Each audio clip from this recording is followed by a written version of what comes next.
સાંભળી લો. તમારા લોકોના માર્ક આવી ગયા છે અને હું તમને લોકોને પેપર આપવાનો છું.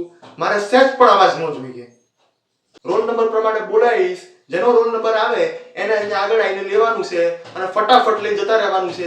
ભાઈબંધનું પેપર જોવાનું નથી, બાજુવાળાનું પેપર જોવાનું નથી. અને જો મેં જોયું તો હું -5 સીધા કરી નાખીશ. હું વિચાર નહીં કરું. તને તો ખાસ કહું છું, છેલ્લી બેન્ચ. હા, તારા માર્ક કેટલા આવ્યા છે ને એ તને જોઈને તને શરમ આવશે. બીજી એક વાત સાંભળી લો. તમને લોકોને ખાલી 10 મિનિટ મળશે પેપર જોવા માટે. 10 મિનિટની અંદર પેપર બરાબર રીતના ચેક કરી લેજો. 10 મિનિટ પછી જો કોઈ એમ કીધું ને સર મને આમ છે મને તેમ છે તો હું -5 કરી નાખીશ. હું તમને લોકોને રોલ નંબર પ્રમાણે ડાઉટ માટે અહીંયા બોલાવીશ. એટલે આવી રીતના હાથ ઊંચો કરીને અહીંયા આવજો. બાપાના બગીચાની જેમ અહીંયા આવીને ઊભા ના રહી છે તમારી બાજુમાં, નહીતર પેપર ફાડી નાખીશ. 1 રોલ નંબર 3. કોણ છે 3?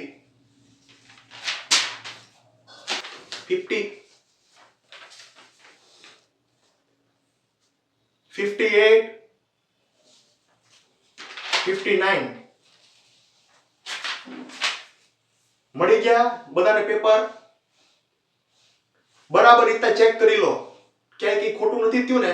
આમ તો મેં ચેક કર્યું છે એટલે પેપરમાં ક્યાંય ભૂલ હશે જ નહીં, પણ તેમ છતાં જોઈ લો. કોઈને ડાઉટ છે? આ બીજી વખત પૂછું છું. ડાઉટ છે? શું? પેપર મને આપી દે. શું આમાં ડાઉટ છે તને આ ક્વેશ્ચન 5 માં? સર એમાં મેં આન્સર સાચો લખ્યો છે ને તોય તમે મને ખોટો આપ્યો. તમે જુઓ મારો 1 માર્ક વધે છે.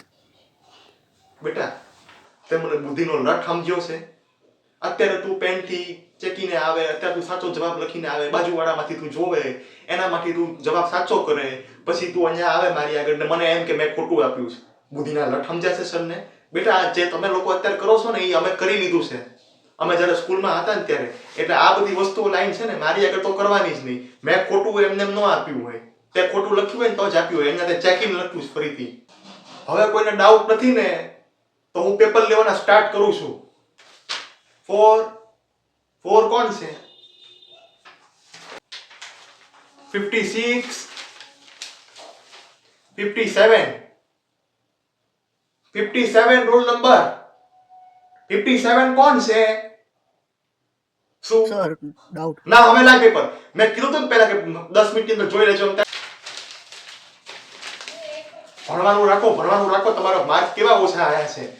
એમ તો બોલતા જ નહીં કે સરે જાણી જોઈને કાપ્યા છે. મેં જાણી જોઈને કાપ્યા જ નથી. આ તમારી લોકોની આ તમારું લોકોનું દેખાઈ આવે છે કે કેટલું ભણો છો ને આ પેપરની અંદર. ભણવાનું રાખો બધા થોડુંક.